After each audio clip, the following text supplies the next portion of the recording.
My son, the lawyer, told me you'll sleep in the guest room until you learn to respect my wife. I just took a deep breath and replied, "That's fine." Jason looked at me as if he expected an explosion, shouting, tears, pleading, but I gave him none of it. Chelsea, his wife, smiled from her chair with that look of victory I had come to know so well.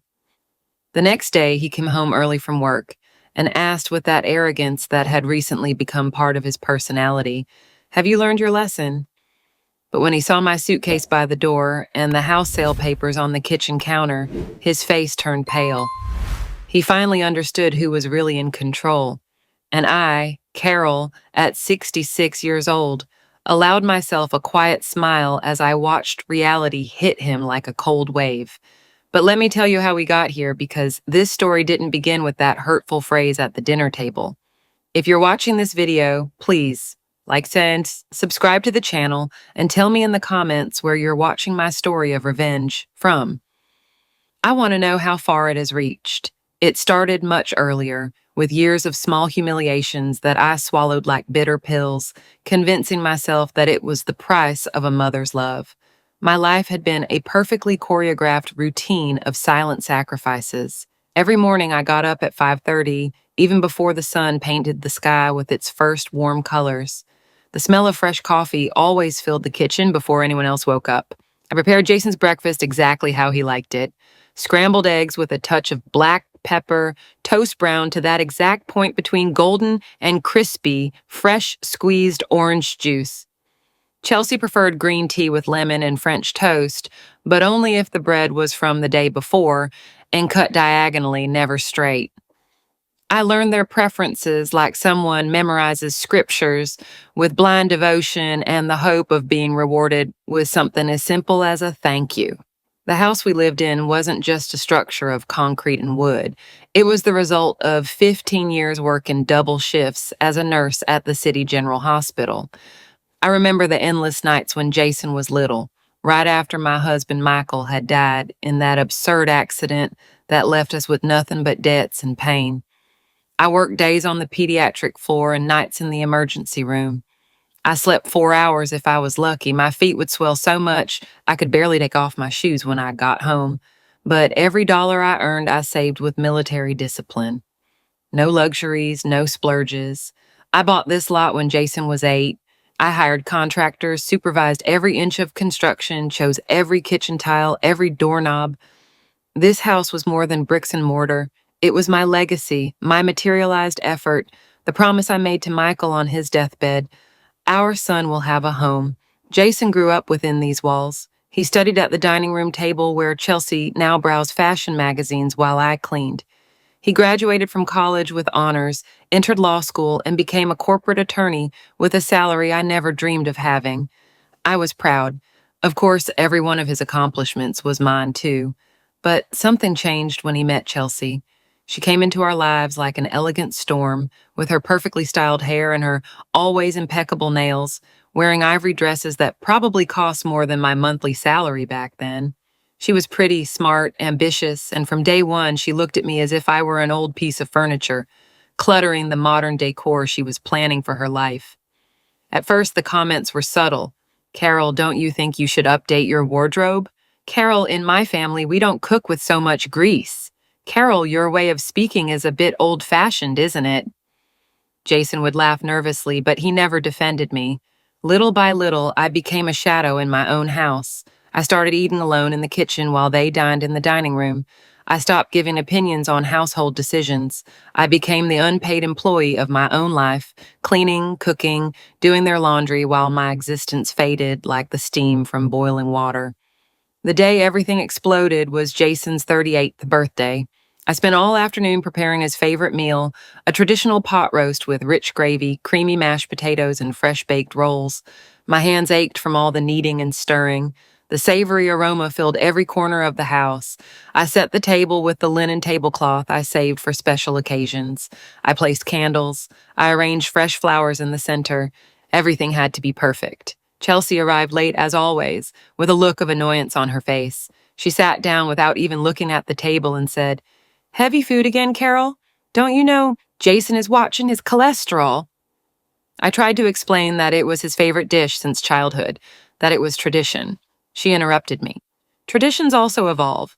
You should learn to adapt to the modern world instead of clinging to the past as if it were the only thing you have. The silence that followed was thick, heavy, lead.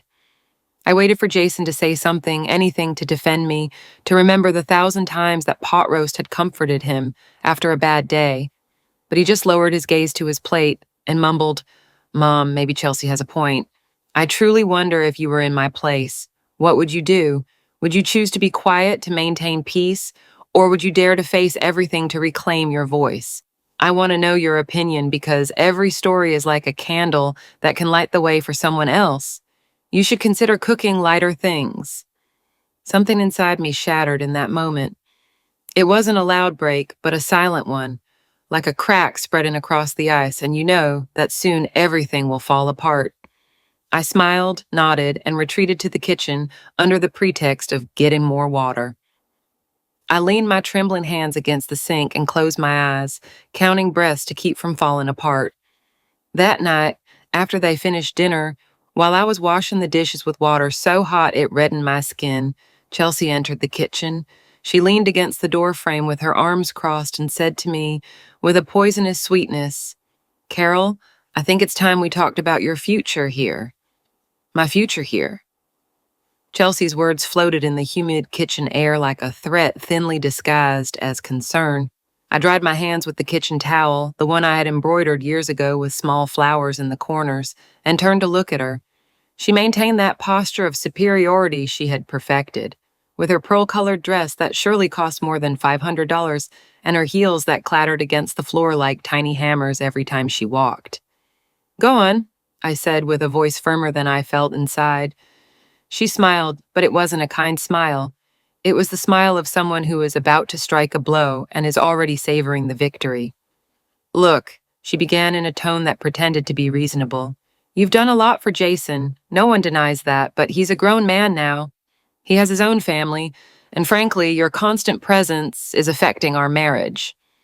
I felt my fingers grip the towel so hard my knuckles turned white. "My constant presence?" I repeated slowly. "I live here, Chelsea. This is my house." She let out a short, almost barking laugh. "Technically, yes, but things change, don't you think? Jason and I have been talking about expanding our family, maybe having children soon, and we need space, privacy. We can't always be worrying about whether you'll be offended or if our decisions make you uncomfortable." Every word was like a drop of acid falling on my skin. I tried to maintain my composure, reminding myself that I was an adult woman who had survived my husband's death, years of exhausting work, and sacrifices she would never understand. "So what exactly are you suggesting?" I asked, even though a part of me already knew the answer. Chelsea shrugged with studied indifference. "There are very nice senior residences for people your age, places where you could make friends, participate in activities, have your own independent life. It would be better for everyone, especially for you. You could finally live without the burden of maintaining this big house." The burden. She called the house I built with my own hands, with my own money, with every drop of sweat and every tear I shed, thinking of my son's future, a burden. I wanted to yell at her that this house was not a burden, but my pride, my history, my blood turned into walls and a roof. But before I could respond, Jason entered the kitchen. He had heard part of the conversation. That was evident from the uncomfortable expression on his face. "Mom," he started, with that conciliatory tone he used when he wanted to avoid conflict. "Chelsea has a valid point. It's not that we want to kick you out, but maybe it would be good for you to consider having your own space, your own independence.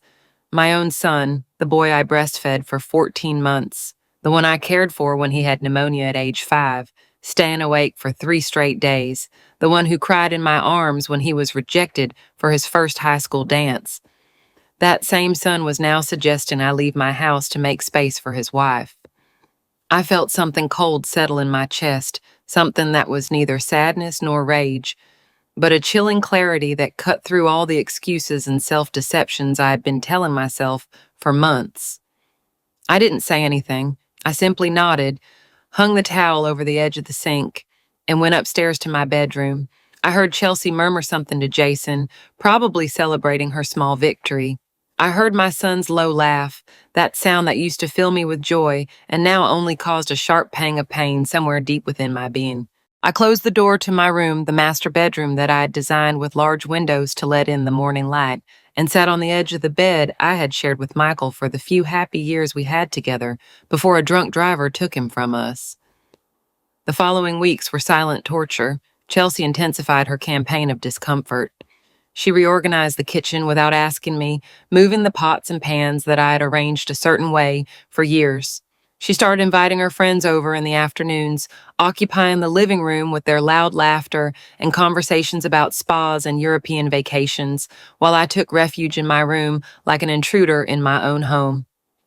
Jason worked longer and longer hours, or so he said, avoiding being present during the most uncomfortable moments. It was easier for him to escape than to face what was happening under his roof.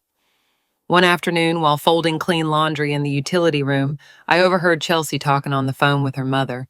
The door was ajar and her voice resonated clearly in the hallway. "Yes, Mom, she's still here. It's unbelievable. She's 66 and she clings to this house as if she has nowhere else to go.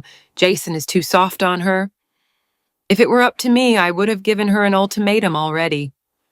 A pause, then she continued, "No, she's not a bad person. She's just very old-fashioned. She lives in the past. She doesn't understand that things have changed, that we need to build our own life without her shadow watching over us all the time." I closed my eyes and took a deep breath. The smell of fabric softener reminded me of when Jason was small, and I washed his clothes with such care, making sure his school uniforms were immaculate, that his socks always had their matching pair. I remembered the nights he was sick and I slept in a chair beside his bed, monitoring his breathing, placing damp claws on his forehead. I remembered every sacrifice, every moment of joy, every instant of pride when I watched him grow and become a man. And now that same man allowed his wife to call me a shadow. That night during dinner, Chelsea decided to take the next step in her plan. "Jason, honey, I've been thinking, how about we convert the study into a nursery? We could paint the walls mint green, put in a white crib, create a really beautiful space." Jason looked up from his plate, surprised. "Are you pregnant?" he asked with a mix of excitement and confusion. She laughed. "Not yet, but we're trying, remember? And I want to have everything ready for when it happens." The study was where I kept Michael's things, his books, his photographs, his wooden desk where he used to pay the bills and plan our future. It was the only space in the house I had kept intact, like a small sanctuary of what we were. "Mom," Jason said, turning to me, "would you mind if we convert the study? We could move Grandpa's things to the garage, or maybe donate them. It's been a lot of years." Something inside me finally broke completely. It wasn't dramatic or loud. It was like when a dam finally gives way after bearing too much pressure for too long. I wiped my lips with the napkin, folded it neatly next to my plate, and looked at both of them with a calm that surprised even me. "That's fine," I said in a soft but firm voice. "You can do whatever you want with the study." My answer momentarily disconcerted Chelsea. She expected resistance, tears, maybe an emotional scene she could use against me later. But I had learned something in my 66 years of life. Silence can be the most powerful weapon when used correctly. Jason seemed relieved, as if my acceptance freed him from some invisible guilt he was carrying. "Thank you, Mom," he said with a smile that didn't reach his eyes. "I knew you would understand." I finished my dinner in silence, and every bite tasted like ash in my mouth, but I maintained my composure. I got up, collected my plate, and headed to the kitchen. Chelsea didn't waste time. I heard her whisper to Jason, "See, it wasn't so difficult. She just needs clear boundaries." That night, lying in my bed, staring at the ceiling that knew every stain and every shadow, I made a decision. I would not be the victim in my own story. The next morning, I woke up with a mental clarity I hadn't experienced in months. It was Sunday. The sun was just beginning to filter through the ivory curtains I had sewn myself years ago. I showered, put on my most comfortable clothes, and went downstairs to make coffee. The house was silent. Jason and Chelsea were still asleep, probably exhausted from planning how to remodel my life without consulting me. Tell me whether you have parents, grandparents, or older family members who deserve more respect than they currently receive from their families. Alternatively, tell me if you yourself are going through a situation in which you're not appreciated as much as you truly deserve. I took my cup of coffee and sat at the kitchen table with my phone. There was one person I hadn't called in weeks, someone I trusted completely. Teresa, my friend for more than 30 years, my neighbor, my confidant. Teresa answered on the third ring with her warm, familiar voice. Carol, lovelet, what a surprise. How are you? It's been so long since we spoke. Her concern was genuine. I could hear it in every word. Teresa, I need to talk to you, I replied, keeping my voice low. Can we meet today? Something in my tone must have alerted her because she immediately responded, Come to my house in an hour. I'll make that cinnamon tea you like. I hung up, feeling a little less alone. I finished my coffee, left a brief note in the kitchen saying I was out running errands, and left before anyone woke up. Teresa's house was only 3 blocks away. I walked slowly, observing the neighborhood I had watched grow and change for decades. The trees they planted when we first moved in were now leafy giants that shaded the entire street. The houses had been remodeled, some unrecognizable from their original versions. Everything evolves, I thought. Everything changes, but that doesn't mean we should allow ourselves to be erased in the process. Teresa was waiting for me at her door with open arms. She hugged me tight and long, like only friends who know your complete story without words do. We sat in her bright kitchen with the windows open, letting in the fresh morning breeze. She served the tea in those porcelain cups she reserved for important occasions, a gesture that made me feel seen and valued. Tell me everything, she said simply. And I did. I told her about Chelsea's constant humiliations, about Jason's growing indifference, about how I had become a stranger in the house I built with my own hands. I told her about the suggestion to move to a senior residence, about the plan to convert Michael's study into a nursery. Teresa listened in silence, her face reflecting every emotion I felt: indignation, sadness, contained rage. When I finished, she took my hands in hers. Carol, listen to me carefully.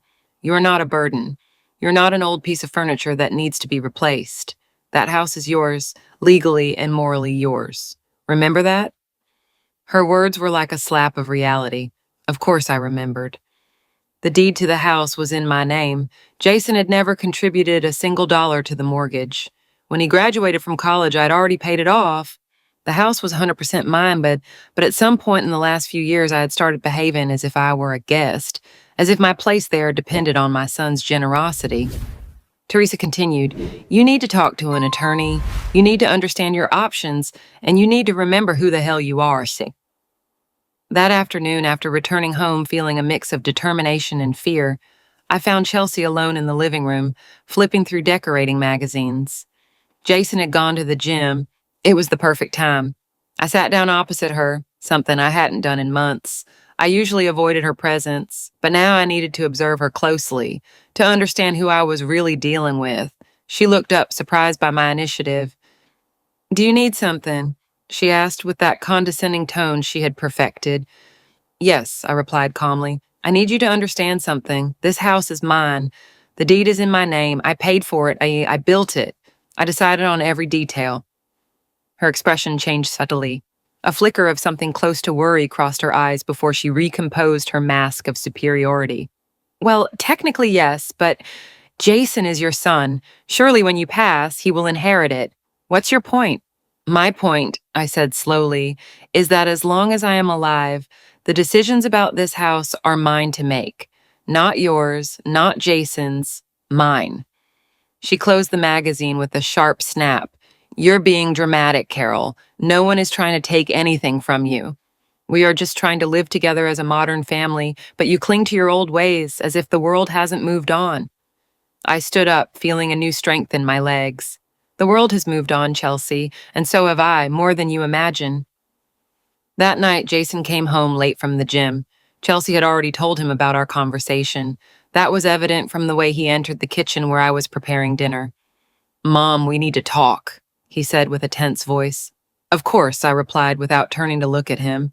I continued chopping vegetables for the salad with precise, controlled movements. Chelsea told me you spoke disrespectfully to her this afternoon. That's not acceptable. Now I turned to look at him. Disrespectful? I repeated. I reminded her of a legal fact. This house is mine. That's a lack of respect.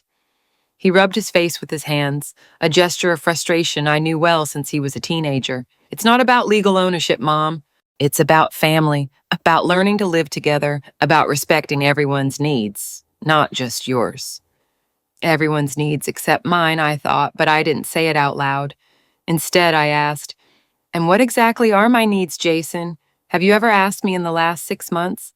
Or have you only listened to what Chelsea needs, what Chelsea wants, what Chelsea thinks?" He remained silent, unable to answer. I continued.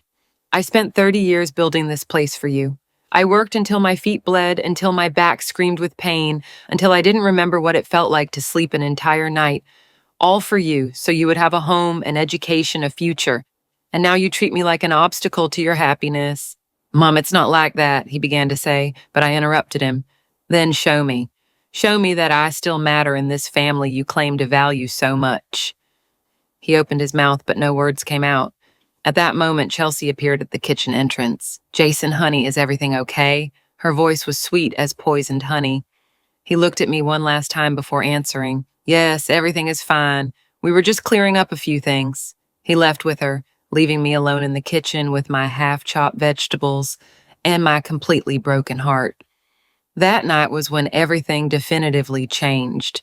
The following days were a cold war inside my own house. Chelsea had intensified her strategy, now with more confidence, because Jason had clearly chosen her side. She started making passive-aggressive comments during every meal. "Carol, don't you think it's time you updated the way you dress? Women your age in magazines look so modern." Or my favorite, "My mother is your age and lives happily in a retirement community. She says it's the best thing she ever did. She has friends, activities, she doesn't have to worry about anything."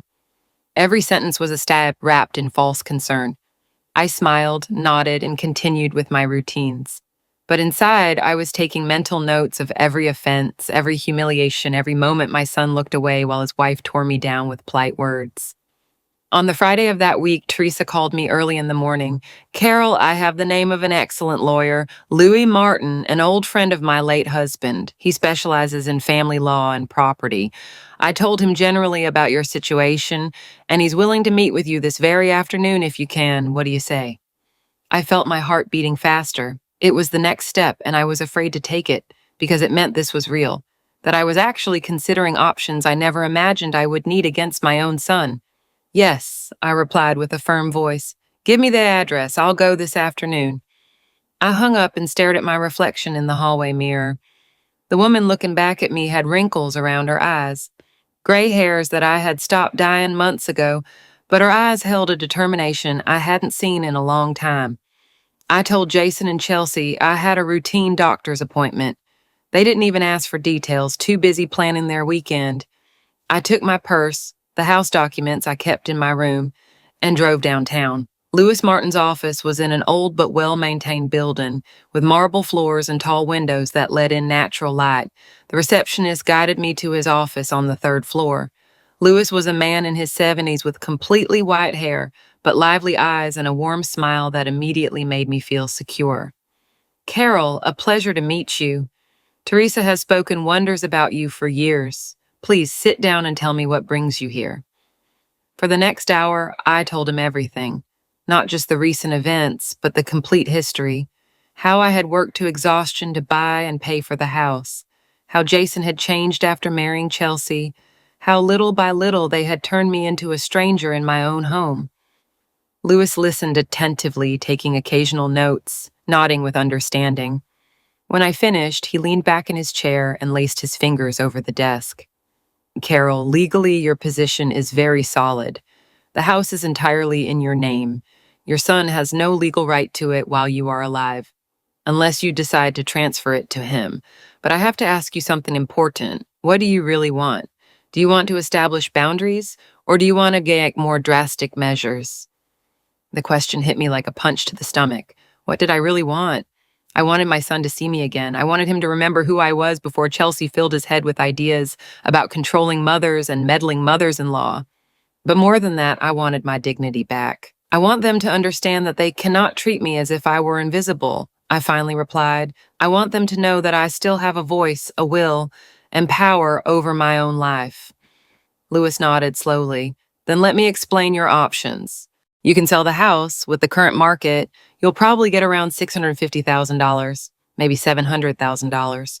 You can establish a usage contract where they live there under specific conditions that you set, or you can simply ask them to leave.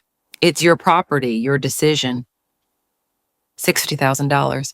The figure floated in my mind as a possibility I had never seriously considered. With that money, I could buy a small condo, live comfortably for the rest of my days, maybe even travel to those places I always wanted to see but never could because every penny went to Jason. Louis continued, "If you decide to sell, I can recommend an excellent realtor. The process would probably take between 2 and 3 months. Meanwhile, as the owner, you have every right to stay in the house or leave as you prefer." I thanked him, took his card, and promised I would think about my options. As I drove back home, my mind was a whirlwind of thoughts. Was I really considering selling the house that had been my dream come true? The house where my son grew up, where I kept every memory of Michael, where I had shed tears of joy and pain. When I got home, I found Chelsea in the living room with 2 of her friends. They had moved some furniture to make space. They were drinking white wine and laughing loudly. They didn't even notice my arrival. I went upstairs to my room, closed the door, and sat on my bed. I took out the brochures Louis had given me about available properties in the city. Modern apartments with mountain views, condos near the Central Park, small houses in quiet neighborhoods. They all looked beautiful. They all promised a new beginning. They all meant leaving behind 30 years of history. That night, during dinner, Jason announced that he and Chelsea would be spending the weekend at a resort 2 hours outside the city. "A romantic getaway," he said with a smile. "We need time alone," Chelsea added, looking at me pointedly as if I were the obstacle to their intimacy. "Have a good trip," I replied politely. Jason seemed surprised by my calmness. "Will you be okay alone all weekend, Mom?" he asked, and for a moment I saw a flash of the worried boy he used to be. "I'll be perfectly fine," I assured him. "In fact, I could use having the house to myself." Chelsea smiled, satisfied, probably thinking I was finally resigning myself to my secondary place in this family dynamic. They left on Friday afternoon. I watched them load their elegant suitcases into Jason's new car, a black Mercedes he had bought the previous year. Chelsea wore a champagne-colored dress and large sunglasses that made her look like a movie star. Jason gave me a quick kiss on the cheek before leaving. "See you Sunday night, Mom." The car disappeared down the street, and I stood at the entrance feeling the weight of the silence they left behind. I went back inside, closed the door, and for the first time in months, the house truly felt like mine again. I walked through every room, touching the walls I knew by heart, remembering when I chose every color, every detail. I poured myself a cup of tea and sat at the kitchen table with Louis's brochures and my phone. I called Teresa. "Can you come over? I need to talk." She arrived in 15 minutes with a bottle of red wine and that look that said she was ready to support me in any decision I made. We sat in the kitchen, as we had done hundreds of times over the years, and I laid all my cards on the table.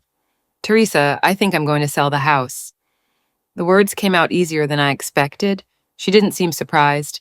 She took my hand and asked, "Are you sure? Once you make this decision, there's no turning back. Carol, this house is your life." "I know," I replied, "and maybe that's the problem. I've lived so much for this house, for Jason, for everyone except myself, that I forgot I am more than these walls. I am Carol, 66 years of stories, strength, and survival, and I deserve to live in a place where I'm valued, where I don't have to beg for respect." Teresa squeezed my hand tightly. Her eyes shone with tears she refused to shed. "Then do it," she said firmly. "Sell it. Start over. Show them that a 66-year-old woman can rewrite her history whenever she damn well pleases." We laughed, a liberating sound that filled the kitchen with an energy I hadn't felt in months. That night, after Teresa left, I took out a notebook and started making lists. I'd always been a woman of lists, of meticulous planning. If I was going to do this, I would do it right. I wrote down everything I needed, call the realtor Louis had recommended, review all the house's legal documents, decide which furniture to take and which to leave, find a temporary place while I found my new home. Every item I wrote felt like taking a weight off my shoulders. Saturday morning, I woke up with a clarity of purpose I hadn't experienced in years. I called Robert Smith, the realtor. He answered on the second ring with a professional and kind voice. Mrs. Carol Lewis spoke to me about you. I'm at your service. When could we meet to see the property? Today, if possible, I replied. My current tenants are away all weekend. I heard the surprise in his voice when he said tenants, but he had the professionalism not to ask questions. Perfect. Can I be there in 2 hours? I hung up feeling powerful. I spent those 2 hours cleaning the house like never before. Not because it was dirty, but because I wanted to see it as a potential buyer would. I opened all the curtains, let in the natural light that made the hardwood floors shine, cut fresh flowers from the garden, and put them in strategic vases. I put away family photographs and personal souvenirs. I needed to see this house not as my home, but as a valuable piece of property. Robert arrived exactly on time. He was a man in his mid-40s, impeccably dressed in a gray suit with a leather briefcase. Mrs. Carroll, delighted to meet you. We toured the house together while he took notes on his tablet, photographed each room, and measured spaces. His comments were all positive. This property is in excellent condition, the location is prime, the neighborhood is highly sought after. The original hardwood floors are a gem. The kitchen is updated but maintains that classic charm people look for. I estimate we could list it for $700,000. With current demand, we will likely receive offers in the first 2 weeks. $700,000. The figure was dizzying. Robert continued explaining the process. We would need to do an official appraisal, prepare all the legal documentation, take professional photographs, and create the listing. If I gave him the green light, he could have everything ready in a week. Let's do it, I said without hesitation. I want the house on the market as soon as possible. He raised an eyebrow slightly. Are the other residents of the house aware of this decision? It's important to be clear about the occupancy situation for potential buyers. They will know in due time, I replied with a calmness that surprised me. The house is entirely in my name. I am the only one who needs to authorize this sale. Robert nodded professionally and had me sign some preliminary documents. After he left, I sat in the empty, silent living room. The magnitude of what I had just set in motion hit me like a wave. In a week, this house would be on the market. In 2 or 3 months, it would no longer be mine. And Jason and Chelsea had no idea. A small part of me felt guilty, the maternal part that had spent decades protecting my son from any pain or difficulty. But a larger, stronger part knew this was necessary. It was the only way for him to understand the real consequences of his actions, to value what he had taken for granted for so long. On Sunday, I spent the day mentally preparing for Jason and Chelsea's return. I knew I wouldn't tell them anything yet. First, I needed the house to be officially on the market, to have real offers on the table. I needed to have my whole plan perfectly executed before revealing my move. Robert had sent me a message confirming that the appraiser would come on Tuesday, the professional photographer would arrive on Wednesday, and he expected the listing to be active by Friday. Everything was moving faster than I imagined. In the afternoon, I discreetly packed some of my most valuable belongings, Michael's photographs, jewelry he had given me, important documents. I stored them in boxes hidden at the back of my closet. If anyone asked, I would say I was organizing and getting rid of old things. Jason and Chelsea arrived Sunday night with rosy cheeks and relaxed smiles. They looked tanned and happy, probably relieved to have spent a weekend without my presence. "How was your weekend, Mom?" Jason asked, leaving his suitcase in the foyer. "Very quiet," I replied honestly. I read, I rested, I made some calls to old friends. Chelsea didn't even feign interest in my answer. She went straight upstairs, saying she needed a long shower. Jason gave me a quick kiss on the forehead, an automatic gesture with no real affection behind it, and followed her. I stayed alone in the living room, listening to their footsteps on the floor above, their voices muffled through the ceiling. Soon, all of this would be a memory. Monday morning, while I was making breakfast, I received a call from Lewis. "Carol, good morning. I just wanted to confirm that everything is in order with Robert. I also prepared some documents you'll need to sign to protect your interests during the sale process. Could you stop by my office this week?" "Of course, Day," I replied, keeping my voice low. "How about Wednesday afternoon?" "Perfect. And Carol," he added seriously, "I want you to know you are making the right decision. I've seen too many cases where elderly people allow themselves to be disrespected in the name of family love. You are showing that respect is a two-way street. His words gave me the validation I didn't know I needed. On Tuesday, the appraiser arrived, a serious man with a briefcase full of charts and market data. I told Jason and Chelsea it was a routine inspector checking the gas lines, something boring enough that they wouldn't ask questions. The appraiser confirmed Robert's estimate. This property is easily worth between $680,000 and $720,000. The market is very active for houses of this caliber in this neighborhood. He handed me his official report in a sealed envelope. On Wednesday, the professional photographer arrived with his lighting equipment and sophisticated cameras. This time I had to be more creative with my excuse. I told Chelsea that a local decorating magazine was doing an article on well-preserved old homes in the neighborhood, and that our house had been selected. To my surprise, that sparked her interest. "Really, eh?" she said with bright eyes. "We might be in a magazine?" "Maybe," I replied vaguely. "They're still deciding which houses to include in the final article." Chelsea insisted on being present during the photo session, arranging pillows and moving decorative objects, believing she was helping to make the house look good. The irony of ironies, she was helping me sell it without knowing it. The photographer, a professional whom Robert had clearly instructed on discretion, played along perfectly. "This house has excellent architectural bones," he commented as he photographed every angle. "The future owners are going to love this space." Chelsea smiled proudly, completely oblivious to the real meaning of his words. When they finished, they sent the photos to my email. They were beautiful, professional. They made every room look like it was straight out of a design magazine. This house, my house, looked absolutely sellable. Thursday night, while we were eating dinner, Jason made an announcement.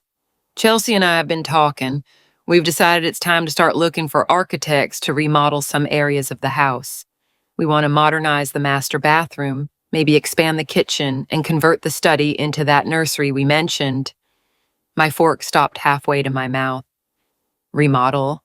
I repeated with a neutral voice. "Yes," Chelsea continued enthusiastically. "This house has potential, but it needs updating. We were thinking of investing around $100,000 in renovations. Obviously, you wouldn't have to worry about anything. We would take care of everything." I looked at both of them, their faces full of plans and dreams for my property, my investment, my life. I smiled softly.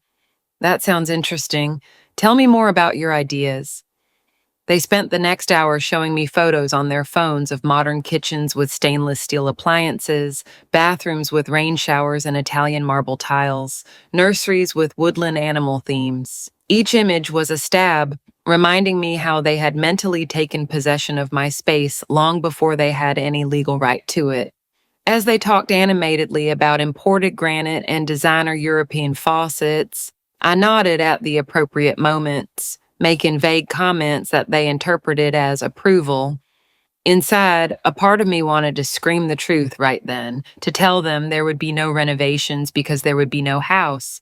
But I restrained myself. The moment would come, but it had to be the right moment, the moment with maximum impact. Chelsea was particularly excited about the idea of the nursery. Imagine, Carol, soft lavender walls, a white crib with a canopy, shelves full of children's books.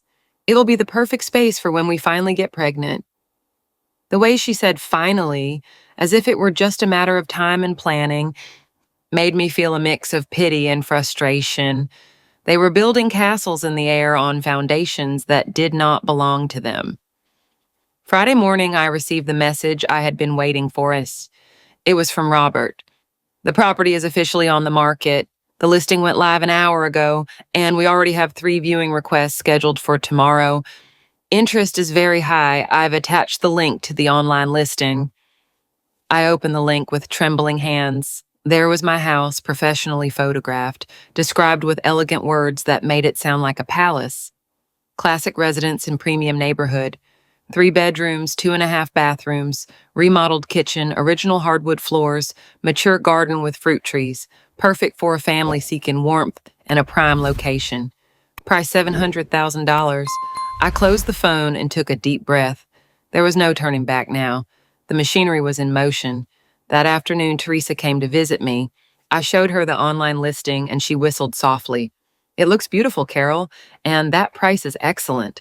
How do you feel? I answered honestly, scared, excited, guilty, free, all at the same time. She sat next to me on the living room sofa, the same sofa where I had nursed Jason as a baby, where I had comforted him when he had his first heartbreak, where we had watched movies on Sunday afternoons for years. The guilt is normal, Teresa said softly, but remember why you're doing this. It's not revenge. It's survival. It's dignity. She was right, but that didn't make the weight on my chest any lighter. I asked her, "Do you think I'm a bad mother?" Teresa took both my hands and looked me straight in the eyes. Carol, a bad mother, would have allowed her adult son to become a man who doesn't respect women, starting with his own mother. What you're doing is giving him the most important lesson of his adult life. Actions have consequences. Saturday was a day of extreme tension. Robert had scheduled 3 viewings, one at 10 a.m., another at noon, and the last at 3 p.m. I had told Jason and Chelsea that I would be out all day with Teresa to go shopping and have lunch.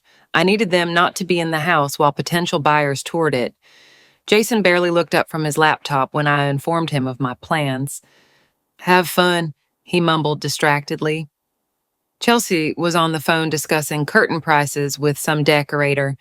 Neither of them noticed the small suitcase I was carrying, the same one I had packed with some of my most cherished belongings. I left it in the trunk of my car, ready for when the time came to leave for good. Teresa and I met Robert at a coffee shop near the neighborhood. From there, he kept us informed about the visits via text message. "The first couple," he wrote at 10:20, "is very interested. They asked about the possibility of a quick offer if the price is slightly reduced. I told them the owner would consider serious offers." At 12:30, after the second visit, "This family has 3 children and is looking to move before the school year starts. They said the house is exactly what they need. They will consult with their bank this afternoon." And finally, at 3:15. The third visit was an investor. He said he would pay cash if you agree to close quickly. He is willing to offer $690,000 with a 30-day closing. My heart was beating so hard I could hear it in my ears. 3 visits, 3 possible buyers, and there was already a real offer on the table. Robert arrived at the coffee shop half an hour later with a huge smile. "Carol, this is going better than I expected. The market is hungry for properties like yours. My recommendation is to wait a few more days, let the other 2 parties submit formal offers, and then choose the best one. But if you need to move this fast, the investor with the cash offer is a solid option." I asked him about the closing process. 30 days, he explained. Within that time frame, the current occupants would have to vacate the property. As the owner, you can leave whenever you want, but they would have to be out when the sale is complete. Teresa looked at me with questioning eyes. "When are you going to tell them?" "Soon," I replied. "Very soon, but not yet. I want to have everything absolutely confirmed before I drop that bomb." I returned home that afternoon to find Jason and Chelsea exactly where I'd left them, as if the world wasn't rearranging itself beneath their feet. "How was your day?" Jason asked, without real interest. "Productive," I replied with a smile. "Very productive." Chelsea announced that she had invited her parents to dinner the following Sunday. "I want them to get to know the house better," she said, "especially now that we're going to remodel. Dad has construction experience and can give us good advice." "Of course," I replied calmly. "It will be a pleasure to host them." That night, lying in my bed, I reviewed Robert's emails again and again. The photographs of the house, the listing details, the notes from the visits. Everything felt surreal, as if I were living someone else's life. My phone vibrated with a text message from Lewis. "Carol, Robert kept me informed. Things are moving quickly. Are you prepared for what's coming? You need to be strong when you tell them. The reaction will be intense." I replied, "I'm ready. I've been strong my whole life. This won't be any different." But as I typed those brave words, silent tears rolled down my cheeks. They weren't tears of regret, but of mourning. I was mourning the relationship with my son that I thought we would have, the family I imagined we would be, the respect I assumed would always exist. Sunday arrived with a clear sky and a cool breeze. I spent the morning preparing an elaborate meal for Chelsea's parents. If this was going to be one of the last times I cooked in this kitchen, I wanted to do it right. I prepared a beef roast with vegetables, homemade mashed potatoes, a fresh salad, and an apple pie that had been my mother's specialty. The aromas filled the house, reminding me of all the family Sundays I had orchestrated over the years, all the shared meals that now seemed to belong to another life. Chelsea came downstairs at noon wearing a cream-colored dress and high heels. She looked beautiful, I have to admit. "Wow, Carol, it smells delicious," she commented with genuine surprise. "I almost forgot you know how to cook that well." The poison compliment didn't even affect me anymore. Her parents, Charles and Eleanor, arrived promptly at 1 p.m., both in their 60s, well-dressed and with that air of upper-middle-class superiority that Chelsea had perfectly inherited. They greeted me with cold courtesy, the kind of politeness given out of social obligation rather than genuine warmth. "The house looks charming," Eleanor commented as she toured the living room with critical eyes, though a bit outdated in some aspects. "Of course, with a good remodel, it could be truly spectacular." Charles nodded. "Chelsea told us about your renovation plans. Sounds like an ambitious project. These types of houses have good bones, but they definitely need updating for the current market." I smiled and served the wine, letting them talk about my house as if it were already theirs. During the meal, the conversation inevitably turned to Jason and Chelsea's future plans. "We're seriously thinking of expanding the family soon," Chelsea announced, taking Jason's hand across the table. "This house is perfect for raising children. It's a good size, the neighborhood is safe, the nearby schools are excellent." Eleanor practically glowed with emotion. "How wonderful! You two will be extraordinary parents."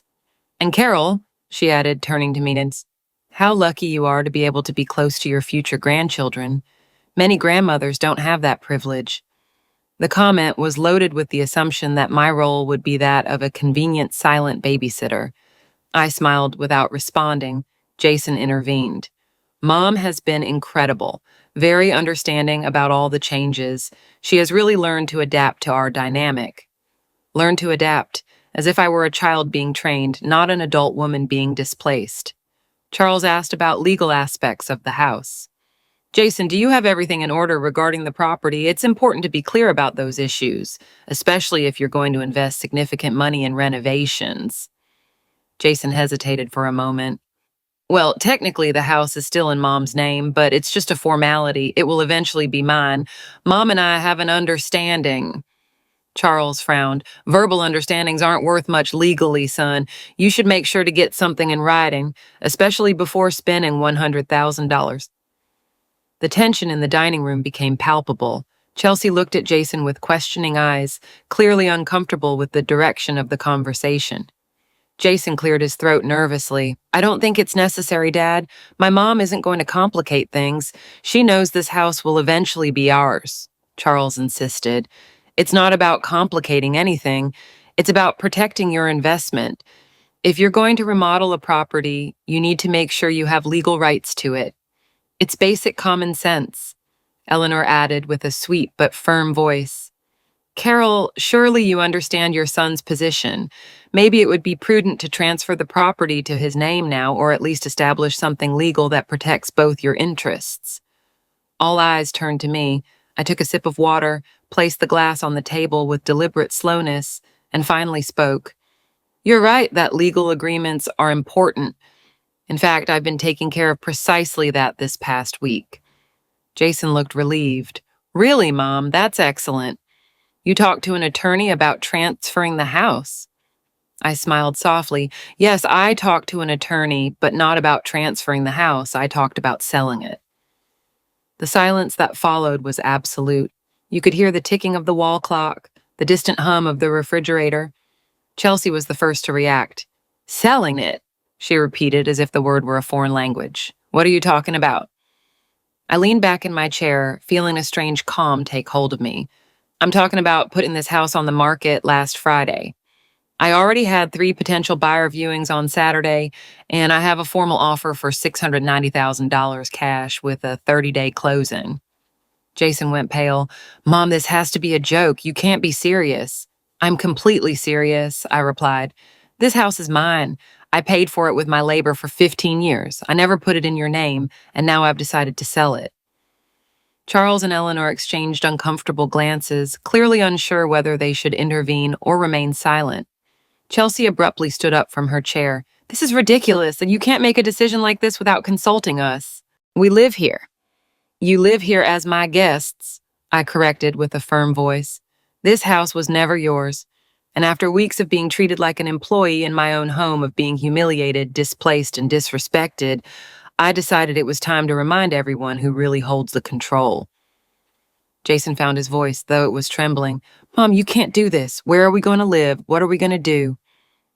I looked him directly in the eyes. My son, the successful lawyer who probably earned 5 times what I did in my best years.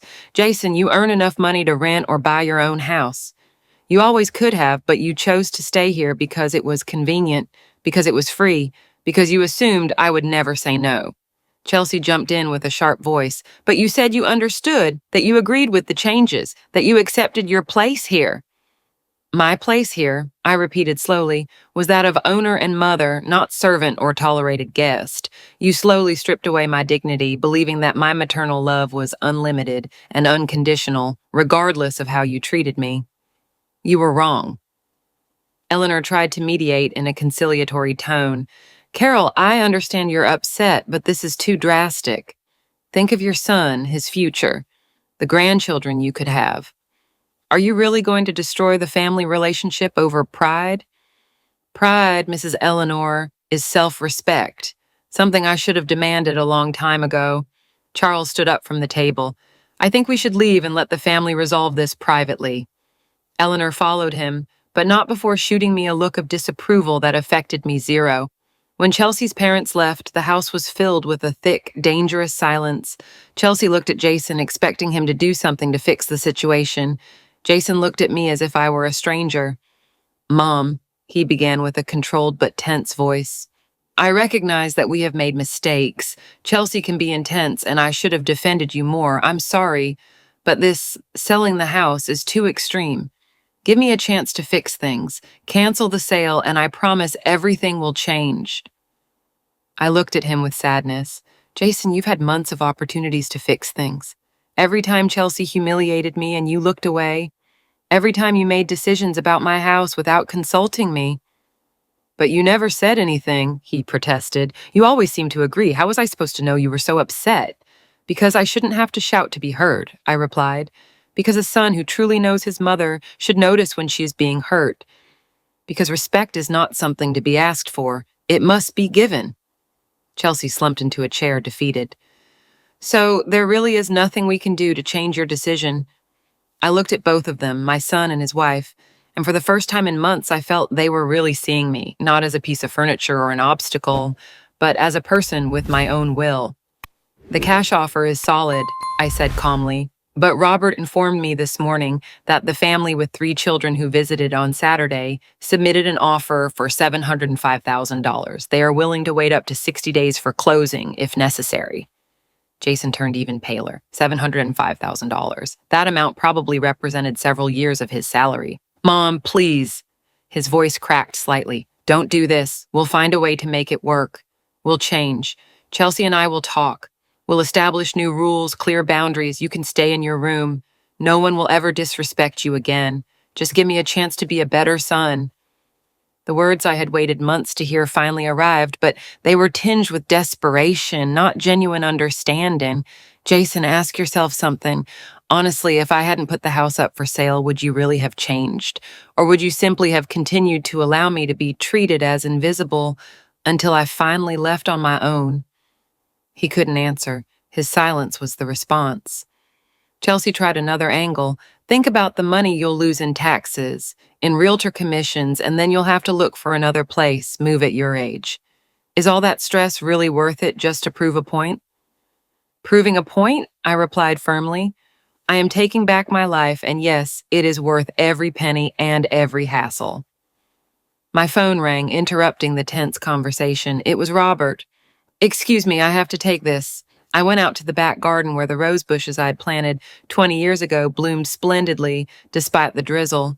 Carol, I have excellent news. The family that offered $705,000 just raised their offer to $715,000. They are very motivated. They want to close in 45 days. They say their oldest daughter will start high school in the fall, and they want to be settled beforehand. Also, the original investor is considering matching the offer if you give him an answer this week. I took a deep breath, feeling reality becoming increasingly concrete. Robert, accept the family's offer, $715,000. Close in 40 days.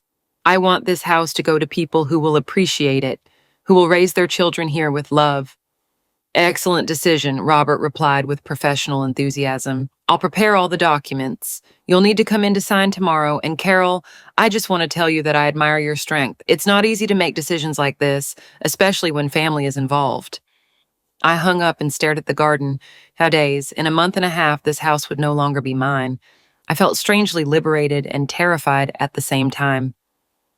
I returned to the kitchen where Jason and Chelsea waited anxiously. I just accepted an offer, I announced. $17,000. The closing will be in 45 days. The family has 3 children and are excited to move here. Chelsea let out a sob. Jason just stared at me with watery eyes. You really did it? I can't believe it. I walked past them toward the stairs. I have 45 days to pack my things and find a new home.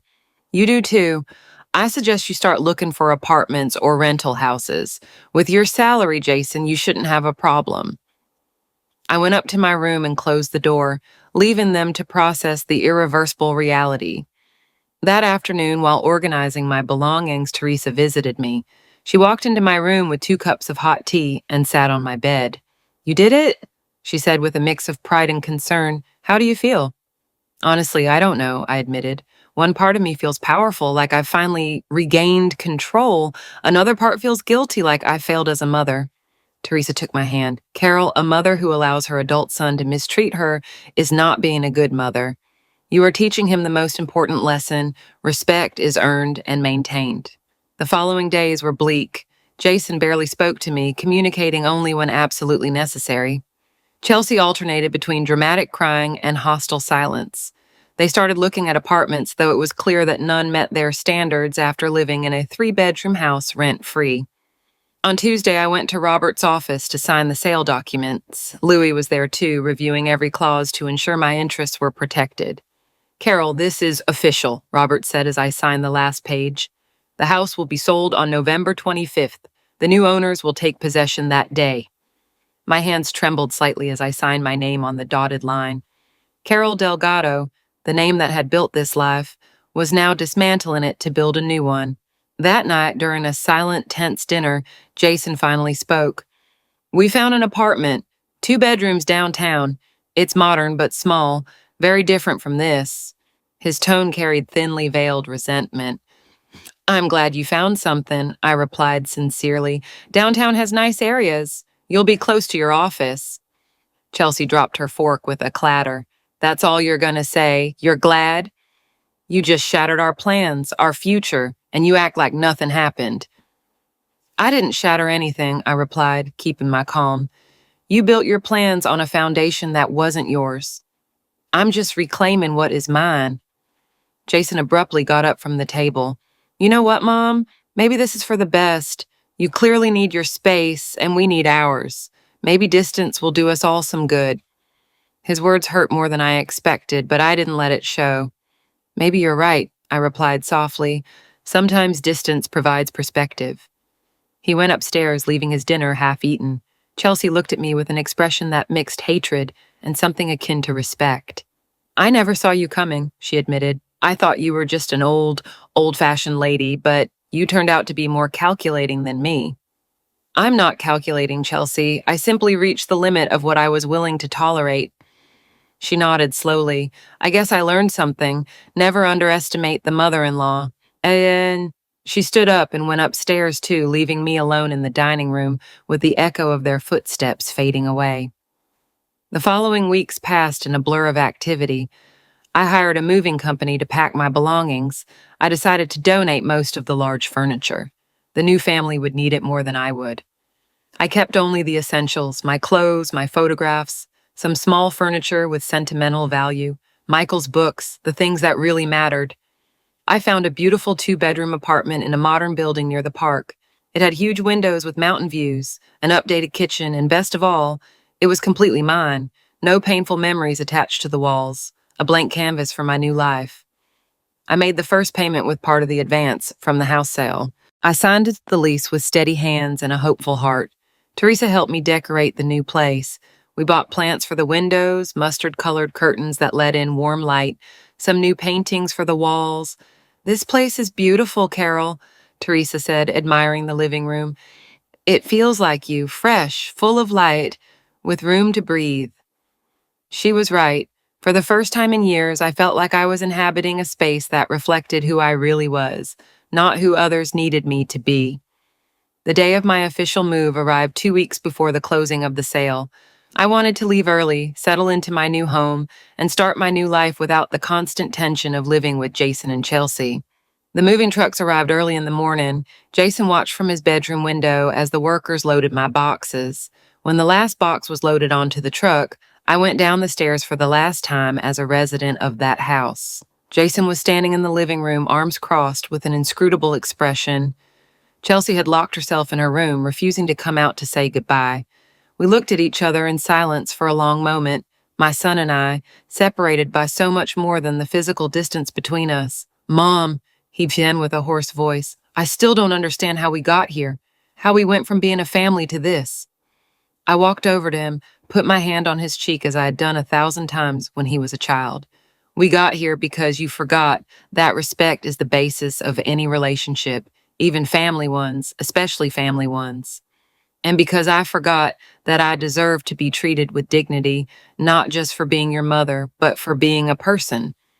He closed his eyes, tears escaping from the corners. "I'm sorry, Mom. I really am. I wish I could turn back time and do things differently." "Me too," I whispered. "But we can't. We can only decide how to move forward from here." I stepped away, took my purse from the sofa. The house keys were on the dining room table. I left them there along with a note. In the envelope were instructions about the closing of the sale, Robert's contact information, and a list of things they needed to do before November 25th. I also included my new address and phone number. "Jason, when you're ready to have a relationship based on mutual respect, I'll be waiting, but I won't beg for a place in your life, not anymore." He nodded, unable to speak. I turned toward the door. Every step weighed a ton, but my legs kept moving. Teresa was waiting for me outside by her car. She had insisted on accompanying me to my new apartment, helping me unpack the first boxes, making sure I wasn't alone on my first day. I got into her car and looked one last time at the house that had been my life for 30 years. The windows I had cleaned countless times, the garden I had lovingly tended, the roof under which I had raised my son. "Goodbye," I whispered. "Thank you for the good memories. I'm leaving the bad ones behind." Teresa started the car and we drove away. I didn't look back. That chapter was closed. It was time to write a new one. The apartment welcomed me with the smell of fresh paint and sunlight streaming through the windows. The movers efficiently unloaded my boxes. Teresa and I spent the rest of the day organizing, hanging curtains, arranging furniture, until the space began to feel like home. At dusk, we sat on my small balcony overlooking the mountains, sharing a bottle of wine and watching the sun paint the sky with oranges and pinks. "To you, Carol," Teresa toasted, raising her glass. "To your courage, to your new life, for reminding all of us that it's never too late to choose oneself." We clinked our glasses. "To new beginnings," I replied, "and to the friends who hold us up when the world wobbles." That night, I slept in my new bed, in my new room, surrounded by unopened boxes and infinite possibilities. For the first time in months, I slept deeply, without nightmares, without tension in my body. I woke up with the sun caressing my face through the mustard-colored curtains. It was a new day, a new life. The following weeks were about adjustment and discovery. I signed up for a painting class at the community center, something I had always wanted to do, but never had time for. I met other women my age, some also rediscovering who they were after years of living for others. I started walking in the park every morning, feeling my body strengthen along with my spirit. Teresa and I established a tradition of having lunch together every Wednesday, trying new restaurants, laughing like teenagers. I was building a life that was completely mine, and it was beautiful. The day of the sale closing arrived with clear weather. I went to Robert's office to sign the final documents. The buying family was there, the young parents and their 3 excited children. The oldest girl, about 15, smiled shyly at me. "Thank you for selling us your house," the mother said sincerely. "It's exactly what we needed. Our children will be happy growing up there." I felt a pang in my heart, but it was sweet rather than bitter. "Take good care of it," I replied. "That house has a lot of love in its walls. I hope you add even more." I signed the final documents. Robert handed me a check for $695,000 after commissions and closing costs. It was more money than I had seen together in my entire life. With this amount, I could live comfortably for the rest of my days, maybe even travel to those places I always dreamed of seeing: Italy, Spain, the beaches of Greece. The world had opened up in ways I never imagined possible at 66 years old. I left that office feeling lighter than I had in years. I was officially free. 2 weeks after the closing, I received a text message from Jason. It was brief. "Mom, Chelsea and I moved into the apartment. It's an adjustment, but we're handling it. I hope you're okay in your new place. I miss you." I looked at the message for a long time before responding. "Jason, I'm glad to hear you're settling in. I'm fine too. Better than fine, actually. Whenever you want to visit me, you'll be welcome. But only if you come with respect and an understanding of why things happened the way they did.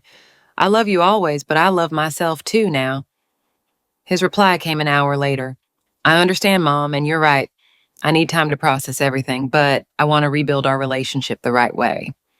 This time, I didn't respond immediately. I would let time and his actions speak louder than words. A month after moving in, I was on my balcony one afternoon when the doorbell rang. It was Jason, alone with a bouquet of flowers and a nervous expression. "Can I come in?" he asked, as if he were visiting an acquaintance, not his mother. I let him in. He looked around the apartment with surprise. "Mom, this place is beautiful. It's so you. You can tell you chose it thinking about what you really wanted." We sat in the living room with hot tea between us. We talked for hours. We really talked, perhaps for the first time in years. He admitted how he had let Chelsea dictate the dynamic of the home, how it had been easier to ignore my discomfort than to confront his wife. He admitted that he had taken everything I did for him for granted, assuming my maternal love meant unconditional acceptance of any treatment. It was brutal to hear, but necessary. I spoke too. I told him how I felt becoming invisible, how every small humiliation accumulated until I couldn't breathe in my own house anymore. I explained that selling the house wasn't revenge, but survival, the only way I saw to regain my dignity without destroying myself in the process. He cried. I did too, but they were different tears than before. They were tears of understanding, of mutual recognition of the pain we had both caused and experienced. "Mom, do you think we can ever be close again?" he asked in a small voice. "Not like before," I replied honestly, "because before wasn't healthy for either of us, but we can build something new, something based on mutual respect and clear boundaries. That is, if we are both willing to do the work." He nodded. "I'm willing, I really am." I didn't completely believe him yet. Words were easy, actions would be the proof, but for the first time since everything began, I felt a spark of hope that maybe eventually we could find a way back to each other, a different, healthier path, where I wouldn't have to sacrifice my dignity to maintain his love. When he left that afternoon, I stayed on my balcony watching the sunset. The sky was dyed in violets and golds. The fresh air caressed my face. In the distance, the mountains stood firm and eternal. I thought about the entire journey from that night when Jason sent me to the guest room to this moment, in my own space, with my own life, with my dignity intact. I had lost a house, but I'd gained something infinitely more valuable. I had won myself back. The silence that once suffocated me was now the sound of my freedom. It wasn't the silence of being ignored, but the silence of self-peace. The silence where I could hear my own thoughts, my own desires, my own voice, after years of being drowned out by the needs and expectations of others. At 66 years old, I had learned the most important lesson of my life. It's never too late to choose oneself. It's never too late to demand respect. It's never too late to start over. I took a sip of my tea, now lukewarm, and smiled looking at the horizon. This was my life now, and it was absolutely perfectly mine.